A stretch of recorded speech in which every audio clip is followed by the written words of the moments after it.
বৃষ্টি আর তার সাথে গরম গরম তালের বড়া দারুণ লাগে, তাই না? কয়েকদিন ধরে তালের বড়া খেতে খুব ইচ্ছা করছিল। আর আজকের সকাল থেকেই কেমন বৃষ্টি বৃষ্টি, তাই মা বলল, চল তাহলে তোকে তালের বড়া করে খাওয়াই। সেই মতেই মা তালের বড়া করা শুরু করে দিল। আমার মা তালের বড়া কিভাবে বানায় তাই ভাবলাম তোমাদের সাথে শেয়ার করি। তাই আর দেরি না করে ঘর থেকে ঝটপট করে ফোনটা নিয়ে চলে আসলাম। ভাদ্র মাস প্রায় শেষ হতে চললো, তাল গাছে আর বেশি তালও নেই। এই তালের পাল্পটা আমার দিদি পাঠিয়েছিল।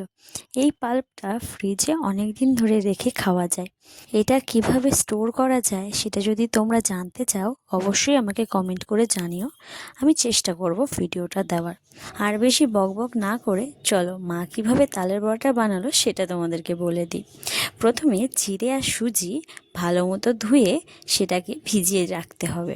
তারপরে তালের পাল্প নিয়ে তার মধ্যে একে একে স্বাদ মতো নুন আর চিনি দিয়ে তার মধ্যে ভেজানো সুজি, ভেজানো চিড়ে আর ময়দা দিয়ে ভালো করে মেখে নিতে হবে। আর হ্যাঁ, বাড়িতে হঠাৎ করে তালের বড়া হলো বলে নারকেলটা ছিল না, তাই আর দেওয়া হয়নি।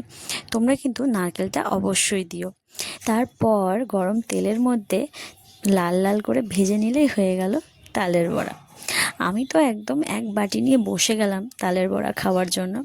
তোমরাও কিন্তু অবশ্যই ট্রাই করো।